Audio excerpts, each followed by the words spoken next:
Buenas noches. Bueno, ya Fernanda ya me presentó. Yo me llamo Javier Nova. Se está viendo la pantalla, ¿no es cierto? Sí, Doc. Súper. Soy oncólogo médico del Hospital Van Buren y docente de la Universidad de Valparaíso en la Cátedra de Medicina Interna y de Oncología Médica. Eh, Esta es una clase que normalmente yo hago como en el curso de fisiopatología en los becados de medicina interna, que, la, que es sobre principios terapéuticos del cáncer, pero lo achiqué de cierta manera a lo que me pidió Fernanda, que era inmunoterapia. Voy a tratar de hacerlo lo más simple posible, pero hay hartos conceptos que son un poco más, a veces profundos y difíciles de entender, así que si me quieren hacer preguntas o interrumpir, no hay ningún problema en que lo hagan. Entonces, ¿qué es la inmunoterapia? Bueno, es la terapia sistémica más nueva contra el cáncer. Hay dos tipos de inmunoterapia, una que es la inmunoterapia activa y otra que es la adoptiva. En general, la activa lo que busca es provocar o amplificar la respuesta inmunitaria contra el cáncer. Y aquí están, de cierta manera, las moléculas más conocidas por nosotros o que más utilizamos en el día a día, que son los anticuerpos monoclonales que activan el sistema inmune o los eh, inhibidores del checkpoint inmunitario, ¿no es cierto? Pero también hay otros que son bastante antiguos, como la BCG intravesical, que se utiliza y que está en pleno uso el día de hoy para los cánceres de vejiga que no son músculo-invasores, ¿no es cierto? Y después está la otra forma, que es la adoptiva, que es la administración de anticuerpos o células antineoplásicas. Y aquí tenemos los anticuerpos monoclonales, que también los utilizamos bastante frecuentemente, ¿no es cierto? Tenemos el clásico ejemplo del trastuzumab, el pertuzumab en el cáncer de mama, pero también hay otros anticuerpos que ya llevan mucho tiempo en uso, no solo en oncología, sino que también en otras patologías, como el bevacizumab, que se utiliza en cáncer de colon, pero también en retinopatía diabética y otros tipos de enfermedades. También tenemos células T modificadas o natural killer de una persona sana que se inyectan en personas enfermas de cáncer, pero eso es una terapia que está de cierta manera en desarrollo, que todavía no está tan aprobada. Los interferones y la interleuquina es que en realidad se han ido como apagando como terapia, ya no es algo que actualmente se esté utilizando, pero sí hay ciertos estudios clínicos donde se están utilizando alguna interleuquina, ¿ya? La BCG intravesical, entonces, que se utiliza un Mycobacterium bovis, ¿ya? Atenuado, y es el tratamiento de elección, entonces, para el cáncer de vejiga en enfermedad de alto riesgo, pero no músculo invasor, o sea, TA, TIS y T1, donde se inyectan dosis mucho más altas que la BCG, ¿no es cierto?, que utilizamos en los recién nacidos. Y se infunde, se retiene en la vejiga por un tiempo entre 15 y 30 minutos y actúa, ¿no es cierto? ¿Y de qué forma actúa? Acá está la forma en la que actúa. La BCG se fagocita por un macrófago, ¿no es cierto? Y esto lo utiliza como, como una célula presentadora de antígeno. Presenta este antígeno a células linfocitos CD4 activados y células natural killer. Y al presentárselos, estas células se van a activar y van a dañar o a eliminar o producir la lisis de la célula maligna del cáncer, ¿ya? Esta es la primera como inmunoterapia que se creó, por así decirlo. Es bastante antiguo, ¿ya?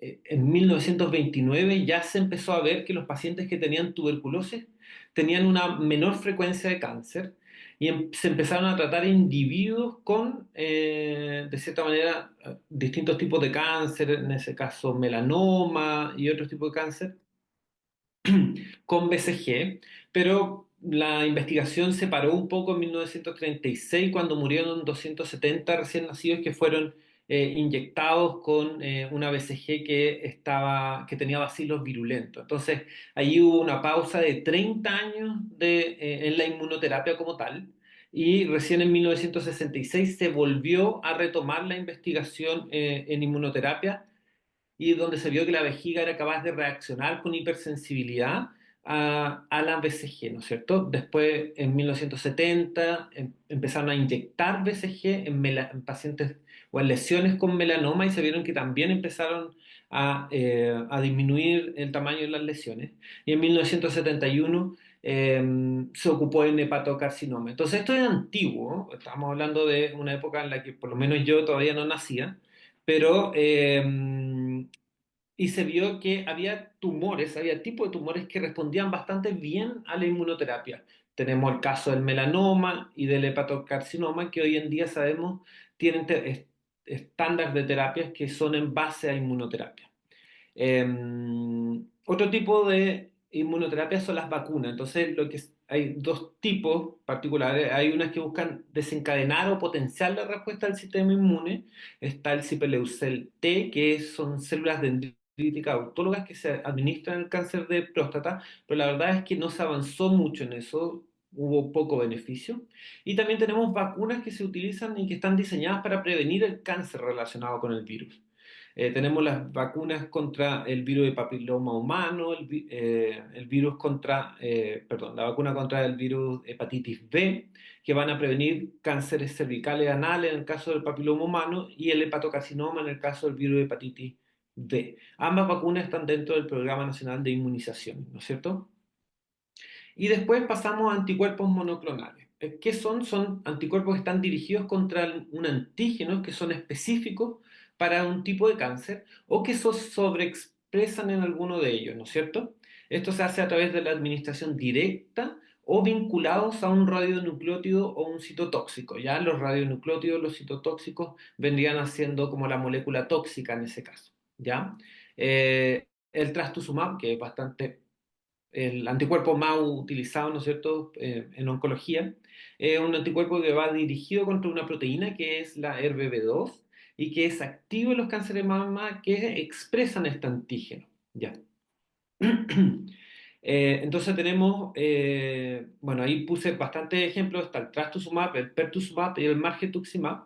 El anticuerpo se une entonces al receptor HER2 que está en la molécula.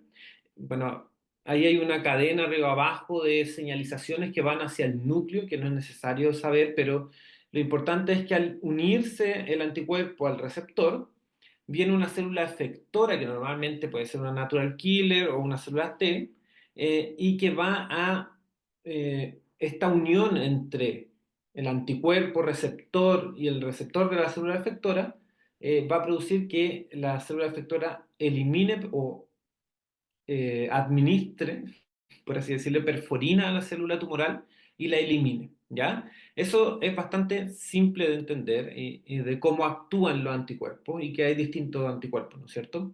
Eh, Se empieza a complicar cuando tenemos anticuerpos conjugados, ¿ya? ¿Qué es un anticuerpo conjugado? Son moléculas de quimioterapia donde combinamos el anticuerpo con una molécula que en este caso en particular estamos hablando de una droga de quimioterapia, pero también pueden ser radionucleótidos, ¿no es cierto? Entonces el anticuerpo, yo siempre le digo o hago la semejanza como un caballo de Troya, ¿ya? El anticuerpo tiene como escondidas estas drogas dentro de la molécula, y al unirse al receptor HER2 en este caso, y en particular esta molécula que estoy explicando se llama trastuzumab deruxtecan. Entonces la droga activa sería el deruxtecan, el anticuerpo, el trastuzumab. Al unirse al HER2, esto es endocitado, o sea, la célula se lo come, sin saber, hasta cierto punto, ¿no es cierto?, de que la molécula tiene una quimioterapia. Al endocitarse, al entrar a la célula, la molécula se suelta, ¿ya? Porque la célula va a reciclar este receptor y empieza a cortar de cierta manera la molécula, y el linker, la unión entre el anticuerpo y la quimioterapia se rompe y la quimioterapia se suelta intracelularmente, va a destruir o de cierta manera dañar la máquina de replicación de la célula y eso va a producir la muerte celular. Este anticuerpo en particular, no todos, pero este anticuerpo tiene un efecto bystander que de cierta manera eh, lo que hace, y hago otra semejanza, que es como una bomba de racimo, ¿ya? Daña a la célula que se comió el anticuerpo conjugado, por así decirlo, pero también daña a las que están alrededor de esta célula. Entonces, yo lo llamo como una bomba de racimo porque no solo mata a las células, sino a las que están alrededor de ellas, ¿ya? Eh, y existen anticuerpos monoclonales entonces que van a activar la inmunidad que está latente o bloqueada en el cáncer. Estos son los que han tenido mayor desarrollo en los últimos años, aunque los anticuerpos conjugados, que recién hablamos, es como la nueva medicina, ¿ya? La nueva medicina que la mayoría de los estudios ongoing en cáncer que se están desarrollando hoy en día son de anticuerpos conjugados, pero los inhibidores del checkpoint inmunitario, que son más antiguos estoy hablando del 2010, por supuesto, 2012, eh, ya están en uso en todo el sistema sanitario para tratar distintos tipos de cánceres y tenemos tanto en FONASA, en el sistema público como en el sistema privado, aprobaciones para su uso, ¿no es cierto? Eh, los inhibidores del checkpoint inmunitario entonces liberan este bloqueo de la respuesta inmunitaria del paciente que está suprimida, ¿no es cierto? Como que la célula tumoral se camufla y por lo tanto al liberarla el sistema inmune puede atacar a la célula. Tenemos distintas moléculas diana, tenemos las proteínas asociadas a linfocitos T citotóxicos, 4 que está, o anti-CTLA4. El ipilimumab y el tremelimumab son los más conocidos, pero hay bastantes más. El ipilimumab que lo ocupamos en melanoma, y yo creo que usted, a lo mejor, si trabajan en oncología, han escuchado hablar de la combinación nivo-ipi, que vendría siendo nivolumab con ipilimumab, que se ocupa en cáncer, en melanoma, en cáncer renal y en cáncer pulmonar. Y tenemos eh, las proteínas de muerte de célula programada número uno, que es el PD-1, y ahí están ya los más conocidos, nivolumab, pembrolizumab, hay otros como el dostarlimab, pero esos dos, el nivo y el pembro, son de cierta manera los que tienen mayor aprobación y mayor uso, se ocupan en casi todos los cánceres en donde tienen aprobación hoy en día, ¿no es cierto? Y los anticuerpos contra el ligando de la muerte celular programada uno y 2 que sería el anti-PDL1 y anti-PDL2, y ahí tenemos el atezolizumab, el avelumab, el durvalumab, etcétera. ¿Cómo actúan? Aquí, de cierta manera, está este gráfico donde muestra que el PDL1 se une a el PD1, ¿no es cierto? El PDL1 lo expresa la célula tumoral y el PD1 lo expresa el linfocito T, ¿no es cierto? Entonces, de cierta manera, la célula tumoral, al expresar el PDL1, le está diciendo a la célula T que soy parte del cuerpo y por lo tanto no me ataques, ¿ya? A pesar de entonces de haber un antígeno, un receptor, no se va a producir una respuesta inmunitaria porque la célula tumoral va a bloquearla o de cierta manera se va a hacer pasar por parte de las células normales. Entonces nosotros al bloquear esta unión, tanto con un anti-PD1 o como un anti-PDL1, este reconocimiento del cuerpo por la célula, de cierta manera, de la célula T, de la célula tumoral, se va a inhibir y por lo tanto la célula T va a poder atacar y matar la célula tumoral. Ese es como de cierta manera el funcionamiento. Suena muy bonito, por supuesto, no todos los cánceres pueden responder a la inmunoterapia, pero los que sí responden muy bien y con respuestas que en general son bastante prolongadas, ¿ya? Al investigar estos tipos estas moléculas, de cierta manera, por qué se producía este silencio inmunitario a nivel de la célula tumoral, se empezaron a investigar otras moléculas y ahí está que se identificó el CTLA4 y se creó este anticuerpo contra el CTLA4, ¿ya? Que de cierta manera actúa de la misma manera, hace que bloquea la unión del B7-2 y el B7-1 que se presentan en la célula presentadora de antígeno y al bloquear esa unión la célula T va a quedar activada y por lo tanto va a poder eliminar las células tumorales que estén alrededor, ¿no es cierto? Puse aquí este estudio porque la inmunoterapia, que ha tenido mucho desarrollo en el último tiempo, inicialmente no se sabía o no teníamos tantos estudios que se valoraran su uso, y esto fue uno de los primeros estudios que marcó la diferencia, de cierta manera, en el uso de la inmunoterapia en el día a día.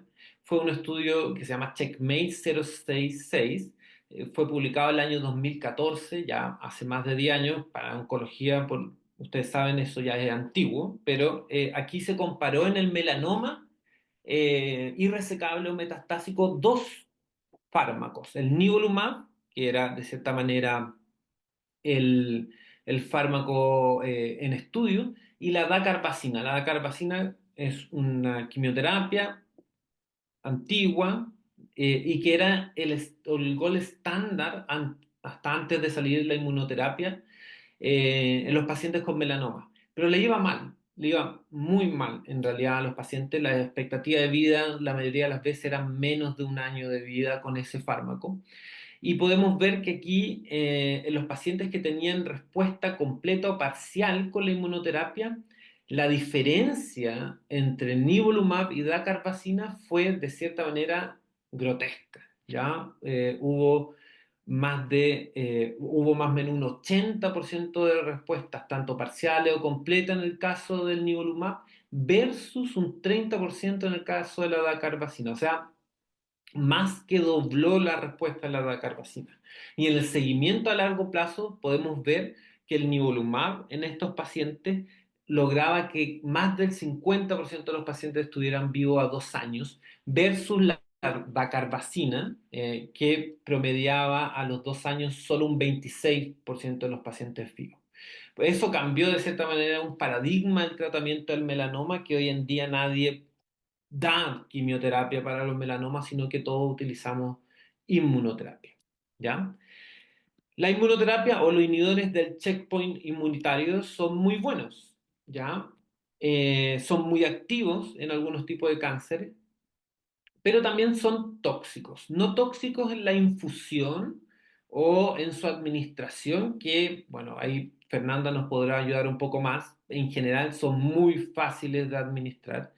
El tiempo de administración es muy corto. La mayoría de las veces la primera infusión se puede demorar un poco más para ver si hay reacciones, pero la mayoría de las veces las infusiones a posterior, 30 minutos o menos a veces en alguna inmunoterapia, ¿no es cierto?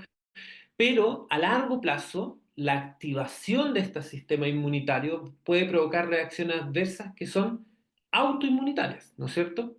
Y aquí tenemos, lo azul es lo frecuente y lo rojo es, de cierta manera, lo mortal o lo mórbido o lo tóxico, lo más tóxico, ¿ya? Y podemos ver que hay algunas cosas que son muy frecuentes, como las toxicidades dermatológicas.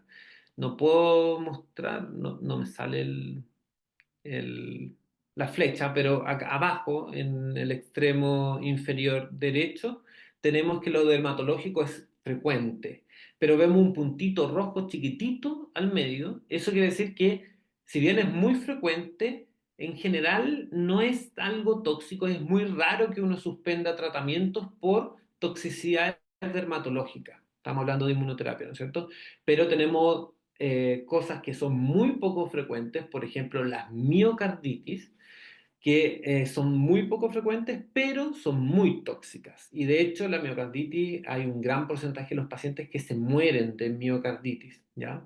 Pero se producen en menos del 1% de los pacientes que reciben inmunoterapia, por lo tanto, es muy infrecuente.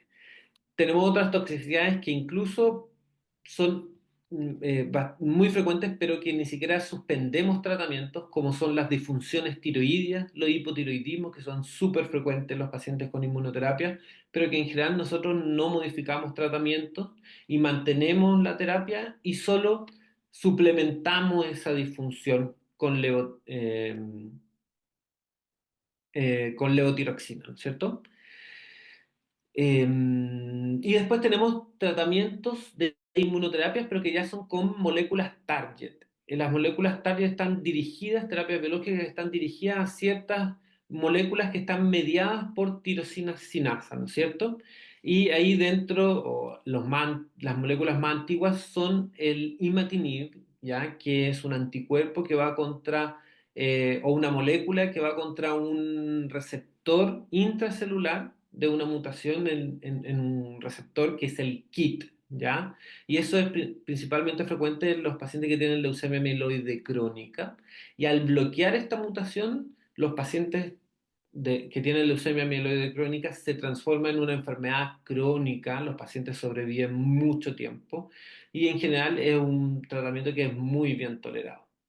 Pero también tenemos otras moléculas como el osimertinib, el gefitinib y el afatinib, que son fármacos que van a bloquear la mutación de EGFR y que también son bastante bien tolerados. Creo que hasta ahí era la presentación de inmunoterapia. Era un barrido y ahora estoy abierto a responder preguntas. Gracias, Doc. Sí, pero le quedan unos diapos más abajo por lo que yo estoy mirando. Juan Camilo, Doc, es enfermero de la FALP y tiene una pregunta, levantó la manito.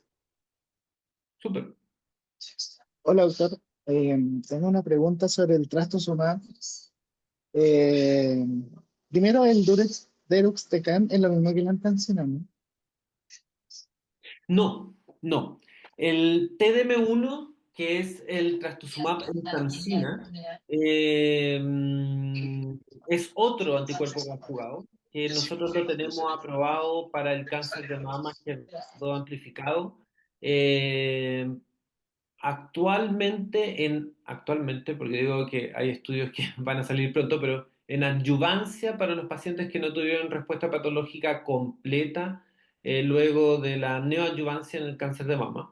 El TDM1 o el trastuzumab emtansina tiene una forma o un funcionamiento parecido al trastuzumab en el sentido de que se une al receptor HER2, se endocita y de cierta manera destruye intracelularmente el funcionamiento celular.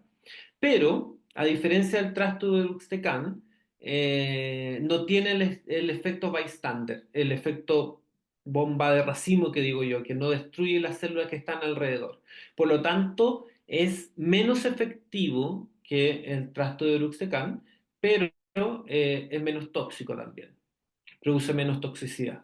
Eh, Ahí podríamos hablar mucho tiempo de los anticuerpos conjugados porque hay muchas drogas que se están desarrollando, pero en general o la forma de actuar es bastante similar de todos. Tenemos un anticuerpo, tenemos una droga de quimioterapia, la mayoría de las veces es droga de quimioterapia, que se endocita y dentro de la célula bota o se libera la quimioterapia para actuar, ¿ya?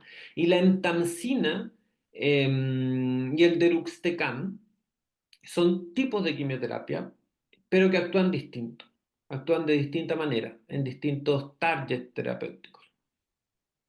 Me explayé demasiado en la respuesta. Sí, doc. Y la última pregunta sobre el trastuzumab que me interesa mucho.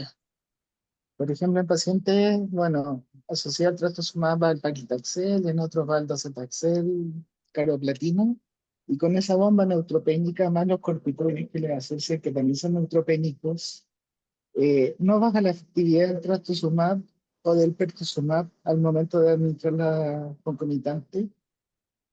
Sí, por la forma de actuar que tienen los anticuerpos de cierta manera dirigidos, que teníamos acá, ¿no es cierto? La célula tumoral que se unía, etcétera. No tanto, no tanto, ¿ya? Obviamente que se ve afectado, pero no de forma considerable. Estaríamos hablando distinto si fueran inhibidores del checkpoint inmunitario, ¿ya? Como el nivolumab o el pembrolizumab, donde a lo mejor sí podría haber una disminución, pero tenemos que tener en cuenta que, que la quimioterapia actúa o disminuye principalmente los neutrófilos, ¿ya? Lo que más produce es una neutropenia. Y el mecanismo de acción de los anticuerpos, tanto de los inhibidores del checkpoint inmunitario como los anticuerpos como el trastuzumab, pertuzumab o margetuximab, actúan a nivel de los linfocitos T citotóxicos y de las natural killers. Eh, por lo tanto, respondiendo a tu pregunta, hay una afectación, pero no es tan grande comparado con usar, por ejemplo, corticoides en los inhibidores del checkpoint inmunitario, donde sí se ve una disminución de su efectividad. Tenemos otra pregunta ahí de Paulina. Pauli. Hola, Doc. Hola. Tengo una duda en relación al trastuzumab. ¿Por qué en algunas mujeres solamente se le indica 18 y en otras es más prolongado? ¿Cuál es la diferencia? Bueno, En general es la intención del tratamiento. Eh, Cuando tenemos tratamientos adyuvantes o neoadyuvantes, la aprobación es por 18 ciclos. En cambio, cuando los tratamientos son paliativos, en general el trastuzumab se mantiene de por vida, mientras no haya una toxicidad eh, inaceptable, ¿no es cierto? Entonces, por eso las aprobaciones en el caso de los metastásicos, la mayoría de las veces son de por vida bueno, tenemos pacientes que llevan más de 100 ciclos de trastuzumab. ¿Alguien más tiene una pregunta? dos, para enfrentar todas estas itis de como efectos secundarios esperables de la inmuno, es como corticoides para todas las itis nomás, ¿no? Como el manejo así como general, ¿no? Para no Em, entrar como o sea, no sé. Sí, mira, en general depende, va a depender mucho. Como le dije, hay algunas como las disfunciones tiroideas, en Tiroides. donde uno no va a dar ningún corticoide, sino que va a dar la levotiroxina, el Eutirox. Hay algunas como la piel, donde en general sí se atacan con corticoides, pero con corticoides tópicos. Entonces, en general, no tenemos que suspender la inmunoterapia, sino que, porque en general el corticoide tópico no actúa a nivel sistémico, la mayoría de las veces, a menos que sea una parte muy importante de la piel, ¿no es cierto?, que se vea expuesta. Y por lo tanto, no hay que suspender la inmunoterapia en esos casos. Pero hay otros casos en donde sí lo utilizamos. Hay que parar, por supuesto, la inmunoterapia, como en las colitis grados 2 3 donde se tratan con corticoides. En este caso se pueden dar prednisona, eh, pero también tenemos casos más graves, colitis refractaria o miocarditis, donde se dan bolos de corticoides, o sea, dosis muy altas de metilprednisolona normalmente, y tenemos casos ya refractarios donde utilizamos anticuerpos contra el sistema inmunitario y que va de cierta manera que son anticuerpos que se utilizan en la artritis reumatoide, por ejemplo, en el lupus, Ya, de acuerdo. infliximab, no, hay muchos, pero no Ya, voy unos a de los. poner a hablar, pero en los reumatólogos, que son de cierta manera los expertos en tratar las enfermedades autoinmunes del cuerpo. Perfecto.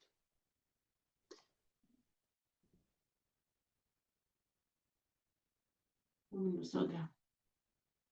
Vamos a esperar. Mm, no sé si nos escuchan, como que perdimos el audio. Yo sí. Ahora Aquí. sí, ahora sí. Ya. Gracias. Yo tengo una pregunta, Doc, que tiene relación ya ahora con el rol de la enfermera en temas educativos necesarios o importantes, por ejemplo, en pacientes cáncer de mama, que es como lo más común, respecto de detectar ciertos signos o síntomas del paciente, por ejemplo, durante una administración, o que el paciente viene a la administración y me comenta algún signo o síntoma que ha venido reportando en el tiempo. ¿Qué cosas importantes debería enfocarse la enfermera en este caso? Eh, es muy amplia tu pregunta, Fernanda. Yo creo que, bueno, va a depender si nos centramos en cáncer de mama, en los pacientes que tienen doxorubicina con ciclofosfamida, probablemente lo que nos podría llamar la atención o nos debería llamar la atención son toxicidades cardíacas, por ejemplo, taquicardia o disnea, cosas por el estilo que nos hagan de cierta manera pensar que el paciente o la paciente podría estar teniendo una toxicidad cardíaca a la doxorubicina, que es de cierta manera la toxicidad más temida y de por qué hacemos ecocardiograma antes de iniciar el tratamiento. En el caso y bueno, está además decir fiebre y cuadros infecciosos que también van a contraindicar recibir un nuevo ciclo de quimioterapia. En el caso del paclitaxel, yo creo que lo más importante es, bueno, la toma de los corticoides previos, que hay que confirmarlo siempre antes de una nueva infusión. Y en el caso del pacli, la neuropatía. Bueno, nosotros eh, este año empezamos a utilizar bastante los guantes de gel frío para disminuir la neurotoxicidad a nivel, o la neuropatía a nivel de los pacientes que usan paclitaxel, pero igual hay algunos pacientes que la desarrollan igual y hay que estar atentos porque es una toxicidad muy limitante en las pacientes. Incluso hay pacientes que después pueden dejar de caminar de tan tóxico que puede llegar a ser el paclitaxel o los taxanos en general. Eh, y por lo tanto hay que estar atento a preguntas como si se le duermen las manitos, si se le caen las cosas de las manos, si les cuesta tomar la cuchara o el tenedor al comer, cosas así que yo creo que es importante. Y en el caso de los taxanos también son las reacciones alérgicas, ¿ya? Que es por lo que usamos corticoides en el uso de los taxanos, ¿ya? Que en el post eh, o en la administración en sí, ¿no es cierto? Tenemos pacientes que han hecho reacciones adversas a los taxanos. Ha disminuido de forma considerable con el uso de corticoides, pero aún así lo siguen haciendo. Entonces, bueno, hay que parar la infusión. Ustedes saben mejor el manejo que yo de esas toxicidades, pero se para la infusión y se dan más corticoides para tratar de prevenir el avance de la toxicidad. Y la importante es hacer la profilaxis con corticoides en esos pacientes. Normalmente utilizamos dexametasona. La pauta de dexametasona es distinta dependiendo del médico, lo que debería ser algo mucho más estandarizado, ¿no es cierto? Pero, por ejemplo, yo utilizo 2 comprimidos la noche anterior y 2 comprimidos el día de la quimioterapia antes de la quimioterapia en la mañana. Pero hay algunos que ocupan uno y uno, y después de la quimioterapia dejan uno y uno también, ¿no es cierto? Eh, es variable, pero lo importante es que haya recibido dosis previa de corticoides según lo indicado por su oncólogo tratante, ¿no es cierto? Y nosotros ocupamos mucho a nuestras enfermeras de enlace para hacer también controles de toxicidad. Probablemente ellas no nacieron sabiendo, pero han ido desarrollando bastante habilidades en cuanto a hacer el control de toxicidad y que también lo puede, bueno, tú también lo haces como enfermera de práctica avanzada, ¿no es cierto? Súper, muchas gracias. Tenemos otra pregunta de María José Garín. Gracias, Fernanda. Hola, doctor, ¿cómo está? Bien, Mire, usted. bien, gracias. Me surge una pregunta porque en relación a lo que dice Fernanda, me parece muy interesante viéndolo desde una perspectiva bien general, digo, porque no trabajo en quimioterapia, por lo tanto, me ha servido mucho este esquema en particular, porque justamente yo creo que se refería a cómo nosotros podemos dar la alerta al paciente de qué es lo realmente importante o en relación a los protocolos que usted mencionaba, cuando yo sé que debo alertar al médico desde la suspensión, porque por ejemplo acá entiendo según este esquema que en una inmunoterapia tengo reacciones adversas muy frecuentes dermatológicas, sin embargo son menos graves porque está el punto rojo, ¿cierto? Muy pequeño. En ese contexto, en relación a todos los demás, no sé cómo preguntarlo. A ver, es como en cada uno de los esquemas se existe este protocolo para que nosotros podamos guiarnos acerca de lo que es realmente una causal de suspensión de este esquema o, por ejemplo, yo solamente me tengo que limitar a decirle al paciente que tenga ciertas precauciones con lo más frecuente como las colitis, por ejemplo, las artralgias, la piel o la disfunción tiroidea, que me parece que es lo menos grave. En Sí. cambio, por ejemplo, veo la neumonitis o los trastornos neurológicos periféricos como algo que a su vez es frecuente y también es grave. Ahí existe entonces este protocolo de suspenderlo o de alguna otra línea. Nosotros en general, bueno, previo a cada ciclo de inmunoterapia, la mayoría de las veces siempre va a control con el médico, o en el caso de nosotros con la enfermedad práctica avanzada, y se hacen exámenes, ¿ya? La mayoría de las veces, bueno, y las preguntas clásicas, ha tenido diarrea, ha tenido vómitos, le han salido erupciones en la piel, etcétera. Pero también le hacemos una batería de exámenes, porque hay algunas cosas que es difícil encontrarlas hasta que no son tan graves que no dan síntomas, ¿no es cierto? Porque una disfunción tiroidea, para que empiece a dar síntomas, tiene que ser una disfunción fuerte, ¿no es cierto?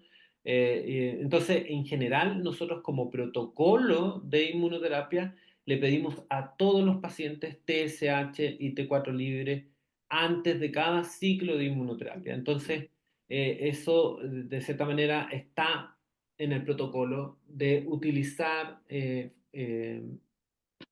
exámenes para pillar estas alteraciones, de cierta manera, de los exámenes antes de que el paciente tenga síntomas. Por ejemplo, la hepatitis antes de que el paciente tenga síntomas, antes de que te ponga amarillo y haga la falla hepática, etcétera, sino que pequeñas elevaciones de las transaminasas de las pruebas hepáticas, pequeñas alteraciones de la tiroides, no hagan sospechar inmediatamente y tomar alguna medida, ¿ya? Yo creo que de las toxicidades de la inmunoterapia que hay que de cierta manera y que se pueden desarrollar incluso en el transcurso entre un control y la infusión. La neumonitis es algo frecuente y, o sea, no tan frecuente, pero bastante grave. Y ahí, si el paciente tiene tos o cuando llega a la infusión, uno ve que viene muy cansado o cuando tú lo saturas, no está saturando los 95, 96 que saturaba antes, sino 90, 91. Ahí tiene que sospechar, ¿no es cierto? Eso también, mm, si uno no sabe que puede producirse una neumonitis, uno nunca lo va a sospechar, pero teniendo en cuenta eso, sí tiene que pensarlo. pensar que el paciente puede estar haciendo una neumonitis y en ese caso solicitar una evaluación por el médico que sea su tratante en ese caso, antes de continuar con la infusión de la inmunoterapia. Lo mismo que si cuando llega el paciente viene medio deshidratado porque está teniendo diarrea cada una hora y usted más que nosotros, las enfermeras se dan cuenta cuando el paciente no viene bien, eh, que está taquicárdico, no sé, etcétera, o hipotenso, alguna alteración de los signos vitales, que nos hagan pensar, oye, pero ¿por qué está con inmunoterapia? En general no debería tener estas alteraciones. Preguntar por diarrea también, y diarrea de cierta manera que te provoque deshidratación, alguna molestia. Eso también nos puede orientar a alguna alteración de los signos vitales. Otra pregunta de Macarena. Sí, Ah, hola, hola un, Javier. ¿Qué tal? Sí. un segundo, que se me olvidó, parece que María José me había preguntado si había otras líneas de inmunoterapia. Cuando los pacientes tienen toxicidades graves que requieren, por ejemplo, neumonitis, miocarditis, hepatitis graves, etcétera, tienen contraindicación a la inmunoterapia. Y hay que, de cierta manera, encontrar otros tipos de tratamientos, pero no se retoman inmunoterapia después de toxicidades graves porque pueden resultar en la muerte del paciente. Ah, Ahora sí, perfecto. Muchas gracias, me quedó clarísimo. de nada. Ahora Ahora sí, sí, Maca, Macarena. disculpa. Sí, hoy como que me respondiste un poco la pregunta a la que iba. ¿Y qué pasa, por ejemplo, en el caso de un paciente que hace el debut de de un cáncer pulmonar, por ejemplo, y su oportunidad de tratamiento es inmunoterapia, y paciente debuta grave? ¿Qué es mejor, darla, no darla? ¿Qué pasa ahí? Porque nosotros hemos tenido casos, somos varios que trabajamos en la UCI, UPC, y hemos tenido pacientes graves a los cuales se ha administrado igual inmuno, pensando que esa es la oportunidad para que el paciente se salve, independiente del estado crítico en el que esté, arriesgando los efectos también secundarios, digamos, graves. Mira, en general, bueno, yo también trabajé en UCI. Yo creo que hay pocos casos en donde uno se lo juega todo, ¿no es cierto? Le da con todo. Ahí está el cáncer, los tumores germinales, donde de cierta manera el paciente está intubado y uno le da quimio y uno dice, pero lo están matando, y en realidad hemos logrado salvar a algunos pacientes que están intubados recibiendo quimioterapia, ¿no es cierto? Sí, eso nos ha pasado. Sí, y a todos los que hemos trabajado en UCI, yo creo que nos sucede que hemos visto quimioterapia pasando en pacientes intubados con tumores germinales, testículo principalmente, pero también otros tipos de cáncer, de tumores germinales. Y también hemos tenido pacientes graves que hemos partido en el caso, por ejemplo, del cáncer pulmonar, que tienen mutaciones de EGFR o ALK o ROS1, que son mutaciones target que nosotros ocupamos, en donde los fármacos que se utilizan, que es el osimertinib en primera línea de EGFR, alectinib en el caso de la ALK, crizotinib en el caso del ROS1, se pueden dar en pacientes graves y que de cierta manera la toxicidad es menor o uno la puede controlar, y hemos tenido pacientes que han respondido a este tipo de fármacos, incluso en situaciones extremas. Por el contrario, la inmunoterapia es complejo plantear el uso en pacientes muy graves, ¿ya? Porque el tiempo de acción de la inmunoterapia es más lento la mayoría de las veces, que toma semanas. O sea, a lo mejor no nos va a permitir actuar. Nosotros, por lo menos, que hayamos tenido pacientes que hemos tratado con inmuno estando en UCI, hemos tenido pocos, pero sí en UTI. Ahora, no sé en qué UCI trabajas tú, pero la, FALP, la- son casi todos, muchos de FALP y las chiquillas son de Valparaíso. FALP, es que la UCI de la FALP es una UCI que tienen recursos, entonces probablemente tienen muchos pacientes de UTI que están en UCI. ujú, Nosotros tenemos bastantes pacientes de... Entonces, para mí UCI, de hospital público, es Cuida. intubado. Claro. Sí. El paciente UCI, no hay pacientes no intubados en UCI. En cambio, en UCI de clínica, sí hay pacientes que no están intubados. ¿Por qué? Porque están con monitorización, etcétera.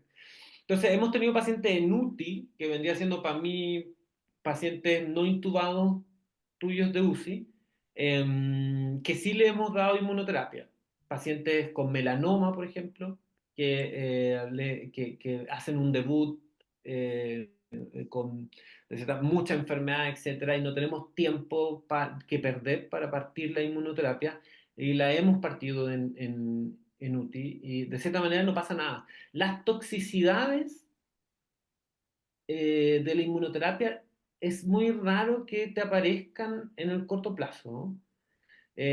Hay algunas, por ejemplo, la colitis que puede aparecer en las primeras 2, 3 semanas, pero estamos hablando de semanas. Entonces, tampoco es algo tan grave partir una inmunoterapia en un paciente en UTI.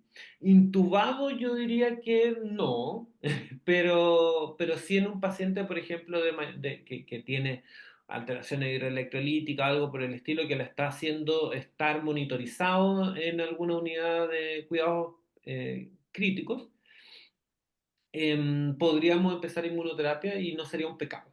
Obviamente que todo esto siempre conversado con la familia, con el paciente, porque las decisiones médicas ya terminó de cierta manera la medicina paternalista y el paciente tiene que estar de acuerdo con los riesgos y beneficios de ese tipo de terapia. En un paciente intubado que no esté eh, consciente para tomar ese tipo de decisiones, yo por lo menos como criterio oncológico mío no lo haría. ok, me queda claro. Sí, hemos tenido, lo pregunto porque no, uno en UCI tiene como miedo de decir, oye, le vamos a pasar quimioterapia a este paciente y las condiciones parecen deplorables, pero por otra parte es el tratamiento para poder salvarlo, porque no sé, el paciente está en el debut de la enfermedad. ¿Y qué más le vas a dar? Quimio. Y, Aunque y- y- uno trata como de adornarlo, enchularlo un poquito y darle. También, eh, también ese es un criterio aceptable porque el paciente quiere el tratamiento, la familia quiere el tratamiento y ahí uno no opina tampoco mucho desde lo que creo yo, me parece a mí. Un de poco cierta manera, bueno, ahí opera, yo he tenido bastante, o sea, no bastantes, pero he tenido dos casos y que probablemente me marcan porque son casos de pacientes muy jóvenes. Uno que tenía 32 años y que debutó con una enfermedad muy, muy, muy avanzada, un cáncer testicular, y la quimioterapia la partimos y el paciente a los 2 días estaba intubado ya y nosotros le seguimos dando la quimioterapia con el paciente intubado, hizo falla renal, falla hepática, falla respiratoria y terminó falleciendo de una falla multiorgánica. Eh, en ese caso, en esos casos en donde el paciente es tan grave, yo siempre digo que lo más importante es la comunicación con la familia. La comunicación con la familia y con el paciente antes de que esté inconsciente, porque la enfermedad lo va a matar. La quimioterapia a lo mejor en esos casos, puede acelerar un poco la muerte, no lo sabemos, pero si no le damos la quimioterapia, tenlo por seguro que se va a morir. eso es, ese era el punto Entonces, que quería eh, como lograr preguntarte. a veces la culpa después te persigue, porque tú dices, bueno, a lo mejor podría haber vivido un poco más de tiempo, haberse despedido de su familia, etcétera, pero, pero por lo menos a mí me queda la tranquilidad de que las familias están agradecidas de que se intentó hacer todo lo posible en esos casos y que eh, eh, Y que obviamente no lo hiciste por matar al paciente, tú lo hiciste por tratar de salvarlo dentro de las herramientas que uno tiene. Respetar Gracias, el Javier. derecho de autonomía del paciente, la ética del paciente. No veo más manitos, pero la verdad es que en honor al tiempo, darle los agradecimientos, Doc. En serio se pasó por la clase apoteósica que se pegó. Creo que todos quedaron contentas y contentos. Y usted pues, también, como siempre. Que tenga buen fin de semana. No, Descanse. que esté Muchas muy gracias. bien. Cuídense. Chao, chao. Muchas Chao, gracias. gracias. Muchas gracias. Muchos aplausos, mira, manito de aplauso. Ve, ahí se fue. Sí. Ya, chiquillos, creo que fue una clase muy, muy, Redondito. sí, redondita. La idea es que, bueno, la intención era justamente esa, aclarar hartas dudas respecto de, y complementar respecto de una terapia que se está usando, que es nueva, porque lleva muy poquitos años, pero cada vez está más utilizada. Y evidentemente es súper importante para nosotros como enfermeros tener esta información clarita para poder guiar a nuestros pacientes y en el fondo poder acompañar correctamente en este tipo de tratamiento.